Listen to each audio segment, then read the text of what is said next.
Attachment and the Hedonic Treadmill. Suffering as discontent is associated with the tendency to cling to and crave anything that is perceived as desirable and beneficial.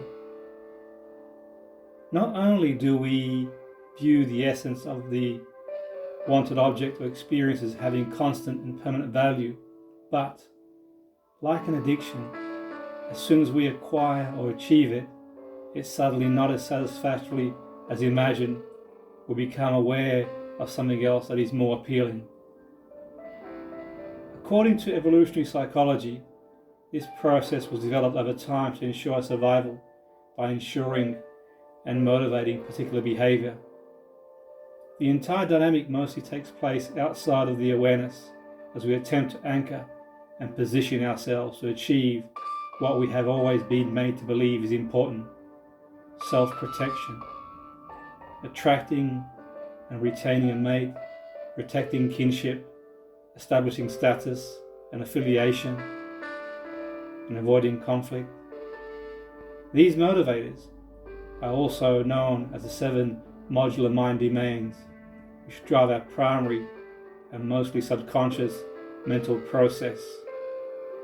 These drives may have ensured our survival and procreation a long time ago, but modern demands are very difficult and different, and it creates an unsatisfactory ambivalence.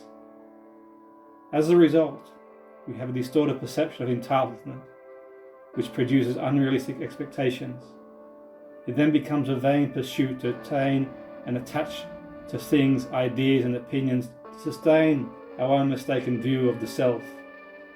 In reality, there is no such self and other distinction, and our pursuits are nothing but a hedonic treadmill, a term used to describe the supposed tendency of humans to achieve no permanent reward of happiness as gains. Expectations and desires rise and fall in tandem, always leaving the individual feeling disappointed and unsatisfied. Long-term happiness, preventing pain, is not significantly affected by attachments or avoiding behavior. Such approach and withdrawal behaviors can be seen at the root of suffering, which often lack meaning and logic, and are protective reflexes from evolutionary perspective.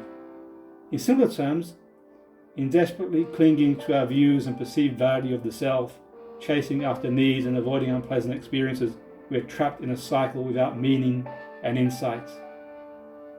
The self. We tend to view ourselves as separate from others and objects and states that we desire.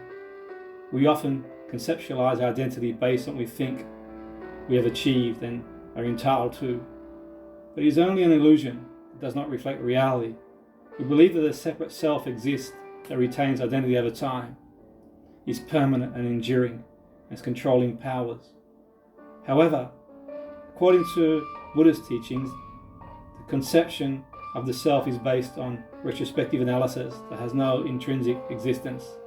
Instead, the self is really impermanent and insubstantial.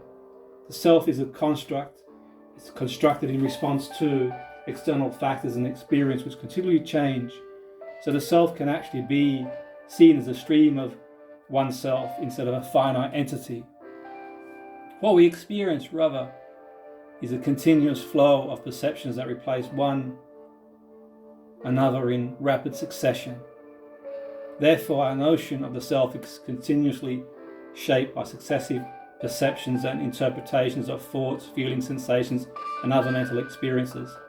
Our conscious effort is to rationalize and attach some meaning to these inner experiences, using objective interpretations that are far from factual and complete.